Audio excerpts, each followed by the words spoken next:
আসসালামু আলাইকুম। সম্মানিত দর্শক শ্রোতা, আশা করছি আপনারা সবাই ভালো আছেন। আপনারা যে যেখান থেকে আজকের এই গুরুত্বপূর্ণ এবং ইনফরমেটিভ ভিডিওটি দেখছেন, সবাইকে স্বাগত জানাচ্ছি। আপনাদের সাথে একটি গুরুত্বপূর্ণ আপডেট নিউজ শেয়ার করছি। মাধ্যমিক ও উচ্চ শিক্ষা অধিদপ্তর সারা দেশের স্কুল, কলেজ, মাদ্রাসা এবং কারিগরি শিক্ষা প্রতিষ্ঠানের জন্য একটি গুরুত্বপূর্ণ আদেশ জারি করেছেন। আপনারা স্ক্রিনে দেখতে পাচ্ছেন 17 ও 24 মে শিক্ষা প্রতিষ্ঠান খোলার অফিস আদেশ জারি। নিউজটি 14 মে 2025 তারিখে প্রকাশিত হয়েছে। আমি এই নিউজটি আপনাদের সাথে পড়ে শেয়ার করছি। আপনারা দেখতে পাচ্ছেন এখানে বলছে যে 17 ও 24 মে শিক্ষা প্রতিষ্ঠান খোলার অফিস আদেশ জারি করেছে মাধ্যমিক ও উচ্চ শিক্ষা অধিদপ্তর। এর আগে গত 7 মে শিক্ষা মন্ত্রণালয়ের মাধ্যমিক ও উচ্চ শিক্ষা বিভাগের সেবা শাখা থেকে এ সংক্রান্ত একটি অফিস আদেশ জারি করা হয়। এতে জনপ্রশাসন মন্ত্রণালয়ের একই দিনের প্রজ্ঞাপনকে সূত্র হিসেবে উল্লেখ করা হয়েছে।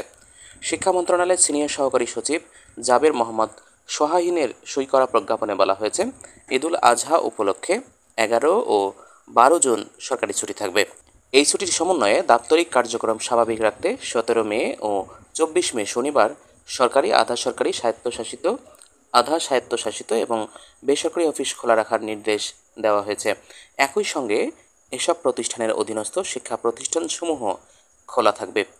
প্রজ্ঞাপনটি শিক্ষা প্রতিষ্ঠানের সঙ্গে সংশ্লিষ্ট বাংলাদেশ বিশ্ববিদ্যালয় মঞ্জুরি কমিশন, মাধ্যমিক ও উচ্চ শিক্ষা অধিদপ্তর, এনটিআরসিএ, এনসিটিবি, শিক্ষা প্রকৌশল অধিদপ্তর, বিভিন্ন শিক্ষা বোর্ড ও অন্যান্য সংশ্লিষ্ট দপ্তরে পাঠানো হয়েছে। একই সঙ্গে সংশ্লিষ্ট প্রতিষ্ঠানগুলোকে সাপ্তাহিক ছুটির এই 2 দিন একাডেমিক কার্যক্রম পরিচালনা করতে পরবর্তী প্রয়োজনীয় ব্যবস্থা নিতেও নির্দেশনা দেওয়া হয়। আজ 14 মে মাওশির অধিদপ্তর জনপ্রশাসন ও শিক্ষা মন্ত্রণালয়ের ঈদুল আজহার ছুটি সংক্রান্ত আদেশের কপি সংযুক্ত করে অধিদপ্তরাধীন সব শিক্ষা অফিস ও প্রতিষ্ঠান প্রধানদের কাছে পাঠিয়েছে। এতে সই করেছেন মাওশি অধিদপ্তরের সহকারী পরিচালক মোহাম্মদ খালিদ হোসেন।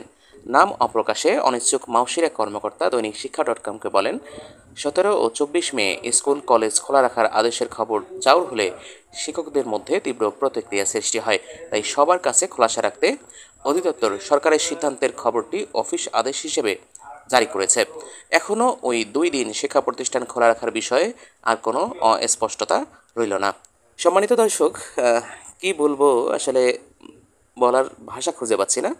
এখানে মূলত অন্যান্য সরকারি চাকরিজীবীদের সুযোগ সুবিধা দিতে গিয়ে সরকার শিক্ষা প্রতিষ্ঠানে কর্মরত শিক্ষক কর্মচারীদের উপর জুলুম করছে।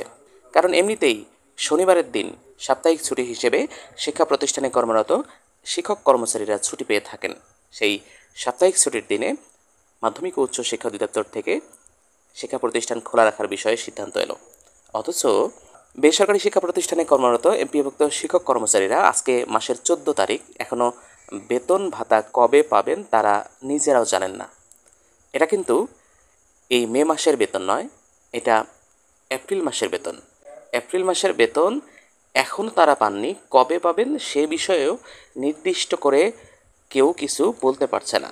মে মাসের অর্ধেক চলে যাচ্ছে, জুন মাসের শুরুর দিকেই মানে 5-6 তারিখের দিকেই ঈদুল আজহা। এই এপ্রিল মাসের বেতন যদি মে মাসের শেষের দিকে পায়, মে মাসের বেতন কবে পাবে? বোনাসটা কবে হবে?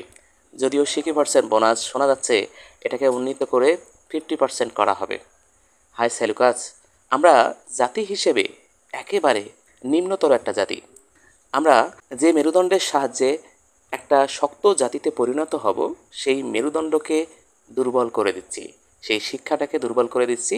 শিক্ষাকে দুর্বল করে দিয়ে আমরা শক্ত হতে চাচ্ছি, কিন্তু আমরা শক্ত হতে পারছি না, বরঞ্চ আরও দিনের পর দিন দুর্বল হয়ে যাচ্ছি।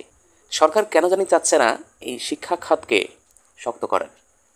তারা জানে এই শিক্ষা খাতটা যদি শক্ত হয়ে যায়, এখানে যদি সবল মানসিকতা সম্পন্ন জাতি তৈরি হয়, তাহলে হয়তোবা তাদের মসনদ মানে তাদের গদিটা নড়বড়ে হয়ে যাবে। তারা এই দেশকে শোষণ করতে পারবে না। আমাদের এক স্যার মাঝে মাঝে মজা করে বলতেন, ভাতারের, এটা গ্রাম্য ভাষায় যেটাকে আমরা স্বামী বলি, এভাবে বলে যে ভাতারের ভরণ পোষণ দেওয়ার সামর্থ্য নাই, অথচ আসল ধরে টান দেওয়ার শখটা আছে।